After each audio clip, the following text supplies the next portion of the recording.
Hello and welcome to Crit's Ringside Chat, your eyes, ears, and voice for pro wrestling in NYC, and your one-stop shop for an honest critique from an honest fan. And today, we're going to be going over the latest NXT pay-per-view, Vengeance Day. I'm going to give a brief rundown on each match, give you my thoughts on it, and give you my thoughts on any current events that are happening in NXT. Wink, wink. We're going to begin with our opening contest, which is Stephanie Vaquer versus the Women's North American Champion, Fallon Henley, for the Women's North American Championship. First off, I like that we're continuing on with the tradition of the North American title opening most NXT pay-per-views more often than not, be it the men or the women, with Vaquer and Henley here. A bit on Stephanie Vaquer, she's one of the best women's wrestlers in the business right now, had an amazing match with Mercedes Moné at Forbidden Door, was originally signed to CMLL before she signed with WWE. There was a little bit of contract hunting going on. They scouted Stephanie Vaquer through her match with Mercedes, which I believe led to AEW now having stricter contract requirements, so that way WWE can't just immediately snatch somebody up when they're contracted for a couple of matches with AEW. Right now, she's one of the three biggest signings to happen all at once in NXT, alongside both Julia and Zarya, and it's also nice to see a little bit more Chilean representation in professional wrestling. On the flip side with her champion, Fallon Henley has come a long way from her rookie days. Originally, she started as being paired with Josh Briggs and Brooks Jensen, being a bit of a cowboy, cowgirl, Texan trio going on before they all went their separate ways. Now, ironically, all of these three people breaking up would end up with them being in the exact same position that they're in, or at least close to the same position that they're in that Josh Briggs is once again in a tag team, Brooks Jensen is in another group with Shawn Spears, and Fallon Henley is the leader of another third-person group that I would argue is worse than the original group that she was with.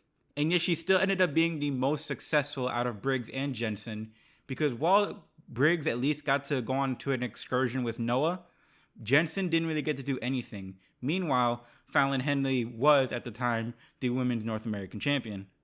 I'm not a really big fan of her group. I don't like Fatal Influence as a whole, although it's mostly my disdain with JC Jane. I feel like she was trying too hard to be a mean girl. Her mic work hadn't involved in like 4 years since NXT 2.0 started and her time as Toxic Attraction. And her in-ring skills feel really average, especially compared to her contemporaries.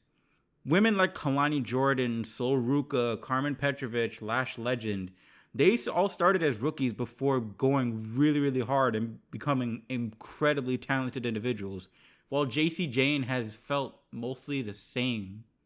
Going on to the match, this is surprisingly a better match than I expected. I never really felt that Fallon was amazing when it came to her in-ring. She had a really strong grasp of her character work. She knew how to be a TV performer, and she was able to rock with whatever they gave her, be it as a bar owner, a farm girl, or a mean girl. But she was able to keep up with Stephanie really well in this match, in a way that it didn't feel like Stephanie was doing all the heavy lifting within the match. There was a lot of interference in this match, too much for me, or at least at the bare minimum, there was too much interference that went unnoticed or unattended to by the referee. Fatal Influence was doing the most without ever getting sent backstage. But at the very least, it made Stephanie look strong. And I can't remember the last time someone won a match with a spinal tap of all things.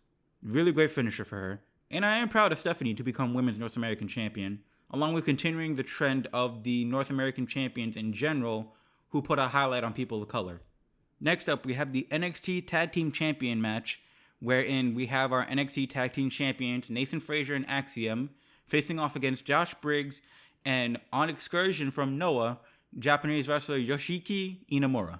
First off, I don't care what anybody says. I don't care who the Wrestling Observer fans vote for or who Dave Meltzer says is number one. It's not the Young Bucks. It's not Jade Cargill and Bianca Belair.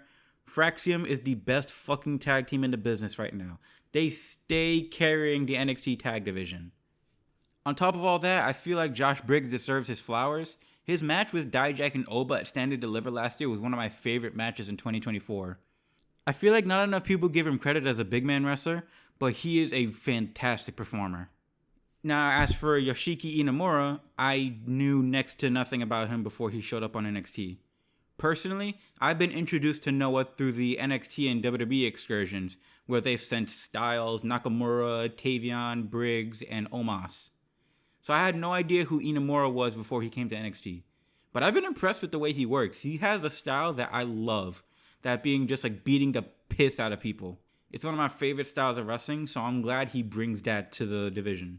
There's not really much else I could say around here. This is the match of the night for me. These are 4 really talented individuals putting on a really great match. Briggs and Inamura had a lot more tag team chemistry with each other than I was expecting. Considering this is like their second time on screen, or second or third time tag teaming together on screen, they have a lot more chemistry than I expected. One of my favorite spots of mine was Axiom giving Inamura a kick on the knee, dropping him down to one knee, only for Briggs to grab Axiom and chokeslam him right onto Inamura's knee. I love the psychology of that. They have really great work together. I don't know when Axiom is going to drop the belts, because I feel like this reign is running a little bit long. If it were me, I would have dropped it to Out the Mud. I've been a big fan of OTM for the longest time, and I've been begging for Bronco and Lucian to finally get some time to shine outside of Jada Parker, because they deserve it. They wrestle a style that I really love, wherein it feels like they combine street fighting with pro wrestling. And of course, we have to bring up the ending match angle, wherein both teams were attacked by this new group in NXT. No name has been given to them as of yet, but it consists of 3 NILs, that being Cutler James, Dion Lennox, and Osiris Jackson, and one indie guy who's finally coming back after being injured for about a year. The formerly known as Lucky Ali from Deadlock Pro Wrestling, Saquon Sugars. I love the look of them. People want to act like they look like a diet shield, but honestly, if the look works, it works. They look badass regardless. Next up, we have what I would consider to be the weakest match on the card, which even still for this kind of card that was on this show, it was still pretty good. Trick Williams versus Eddie Thorpe in a strap match. Now, I love Trick Williams. He's one of my favorite acts in NXT right now, but even I can admit that he is not the best in-ring. He has a lot of room to grow in order to become a top-tier performer. And I think that Eddie Thorpe, given the pool of talent that they had with at the moment, Eddie was the perfect individual to cover up the weaknesses of Trick, along with the stipulation covering it up even more. I'm also on board with heel Eddie. I like the characterization on him. I've been a big fan of Eddie since he came to NXT. I love the representation for Native Americans. I love his style. His matches with Dijak were really freaking good. So I'm really excited that he's getting featured more and more on NXT. But unfortunately, there's not much else that I can really say on this one. Again, the weakest match of the show. But the match is still pretty good. Both men were using the strap to their fullest imagination. I will say I am shocked that Eddie Thorpe had won, because I really expected Trick to pull out the win here. But in hindsight, Eddie Thorpe needed the win that much more in order to solidify himself as a credible threat. Next match on the card, Ethan Page versus Javon Evans. Now this is a perfect little mid-card blood feud going on here, emphasis on the blood, with Javon and Ethan selling their absolute hatred for one another.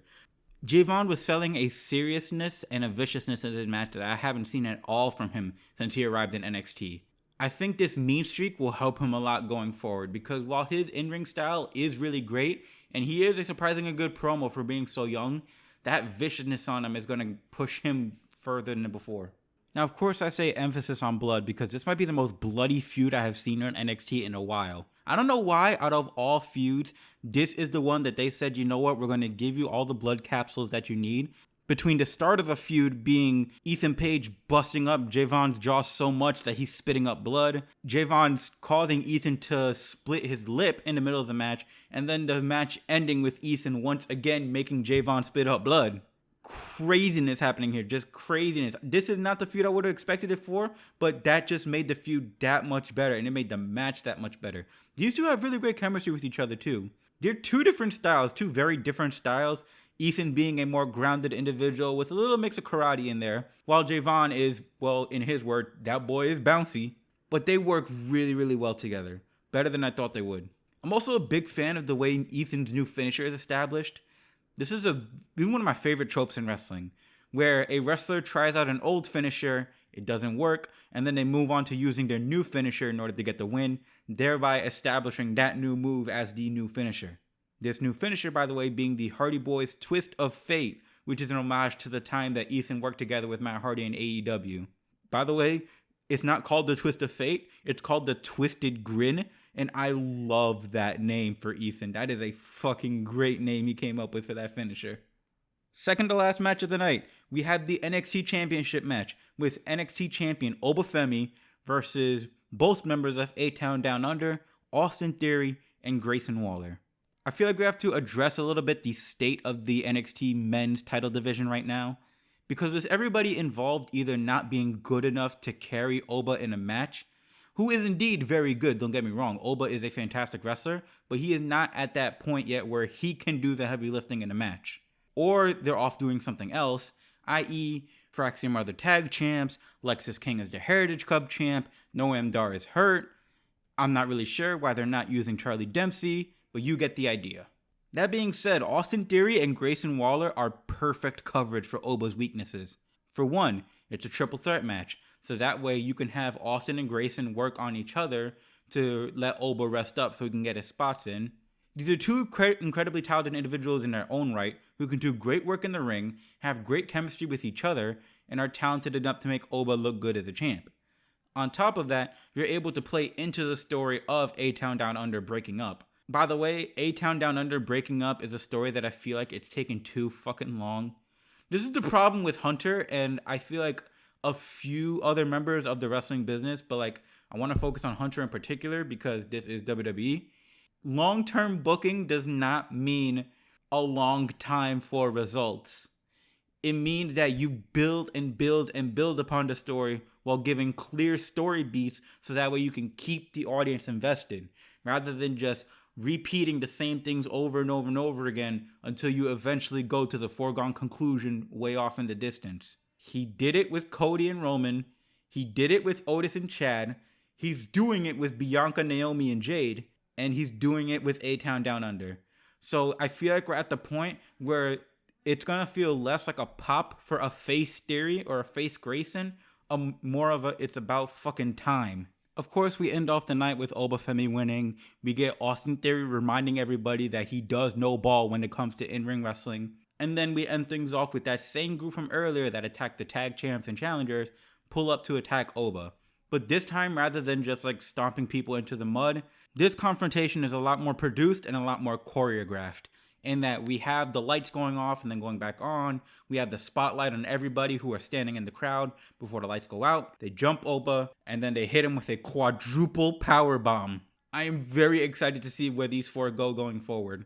I hope it's not just the Shield light or Retribution light. I want some real crazy shit to go on with these people. Let's freaking go, man. And to end things off, we have our main event, a fatal four-way for the NXT Women's Championship, with our NXT Women's Champion Julia versus Roxanne Perez versus Cora Jade versus Bayley. Now, NXT has the best women's division in this business, bar none. While there's definitely some women on the roster that need work to improve, they not only have some of the best women's wrestlers in the world, period, but the amount of rookies who have improved in such a short period of time is staggering. I mean, you take a look at people like Thea Hale, Sol Ruka, Kalani Jordan. These are easy names to name because these are the standouts, but the improvement on them for the amount of time that they have been in the WWE is amazing. And of course, you have the three of the best women's wrestlers in the world in one match, along with Cora Jade. So, unsurprisingly, they're going to give a tremendous performance. The tag title match inched its way to my match of the night, but this match is absolutely a close second for me. Now, I joke about Cora, but in all seriousness, she was able to keep up with everybody around her. Her promo work may not have improved, but her in-ring work absolutely has. The story involving her and Roxanne definitely felt a little flat. I never really understood why they suddenly became friends again. I'm assuming just because both of them are heels and heels gotta stick together. But it came to a reasonable head here. On top of that, if this is meant to be Roxanne Perez's last NXT pay-per-view match, she went out with a fucking bang, despite being on the losing end. And I wish her all the best going into Monday Night Raw, and hopefully going into her first Elimination Chamber. A fantastic match with an amazing visual of both Stephanie Vaquer and Julia both holding their gold in the middle of the ring before Jordynne Grace, of all people, pulled up and makes her presence known. Now, there were reports that Grace is expected in NXT for a short time, likely to crank out a few dream matches with the likes of Stephanie, Julia, Delta, Lash, Ruka, etc., before moving on to the main roster. And honestly, I agree with that assessment because If you have these certain people that have never had a match with Jordan before, that's money right there. So get those matches in while you can. An amazing, wonderful show by my favorite fucking wrestling show on right now, NXT. Their best pay-per-view since Heatwave of last year. And of course, I can't finish off a discussion about NXT without acknowledging Ricky Starks pulling up last Tuesday on NXT. Absolutely mind-blowing. No spoilers, no reports, no nothing. Just out of nowhere pulled up in the middle of the audience. No teases, no nothing. I can't oversell you the amount of shock it was seeing him just pull up a day after his contract was let go from AEW. I find it a tiny bit suspicious that they're not saying his name. Like social media commentary, he himself is refusing to say his name. Like the closest we get is Ava adding him on Twitter. Now the reports are that thankfully they did keep his name. So maybe it's just they didn't finish signing off the merchandising rights yet. And hopefully, hand to God, they don't Def Rebel the fuck out of his theme song, because his theme song in AEW was one of the best that Ruckus will ever produce. And Def Rebel will never come close to it. But I am having my fingers crossed that at least it won't be some generic trap garbage that Def Rebel likes to produce. I'm not sure if Ricky really needs NXT given his star power and his in-ring level, but it's clear that NXT needs Ricky, because the men's title scene, as I said before, is lacking severely. So a man like Ricky gives it that star power that it needs. A great week for NXT, and I can't wait to see next week where Ricky finally puts pen to paper on the contract, and I can't wait to see more from the Absolute One on Tuesday nights. And that's all for me, and remember, whether it be on your screen, in NYC, or a travel necessity, we will be seated. My name is Crit. Thank you for joining me at ringside.